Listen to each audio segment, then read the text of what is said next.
Thank you very much, Dr. Fernandez. I'd like to introduce David Borden, the Executive Director of the Drug Reform Coordination Network, who has helped to found in the United States Students for Sensible Drug Policy this week online, and has contributed so much to the growth and maturation of the drug policy reform movement in the United States. David Borden.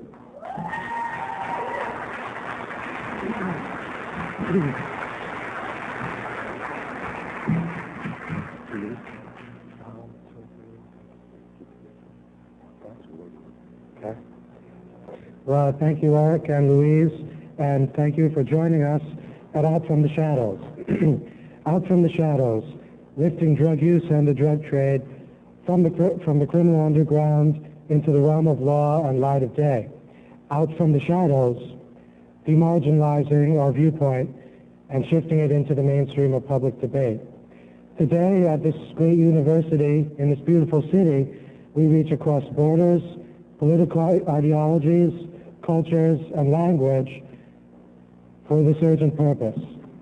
We join our voices with the voices of others to call clearly, forcefully, and globally for an end to drug prohibition in the 21st century. We call for a new way based on peace, justice, freedom, compassion, and truth for the integrity of our societies and the safety and well-being of their members. Out from the Shadows is actually a series of conferences and a global campaign and coalition calling for legalization. The first Out from the Shadows event was an institutional conference at the European Parliament last October, organized by Parliamentarians for Anti-Prohibitionist Action and the Italian Radicali, led by Marco Cappato, a member of the European Parliament, who's speaking here tomorrow. Today, Merida begins the second Out from the Shadows conference and the first major summit. Future events in this first round of conferences, pending funding, will include Europe, Canada, and the United States, partnering with a wide range of individuals and organizations representing a diverse spectrum of politics and society.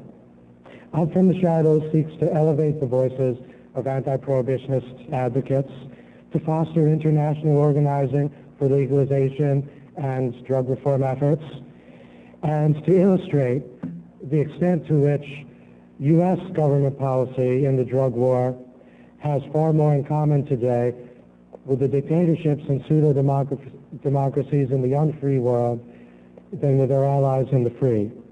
Only in the absence of free and democratic debate can governments sustain the drug war.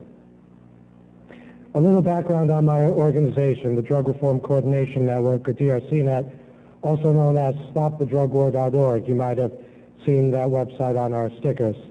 DRCNet was founded in late 1993, and since then has grown to become one of the several national organizations working to influence U.S. drug policy.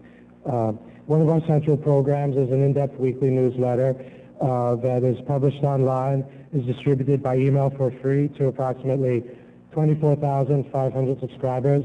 If you're not already one of those people, I hope you'll sign up on our website or give us our email address here. Sign up at the registration table. In 1998, we launched our first major legislative campaign to repeal a U.S. law that strips college students, delays or denies federal financial aid for college to students because of drug convictions.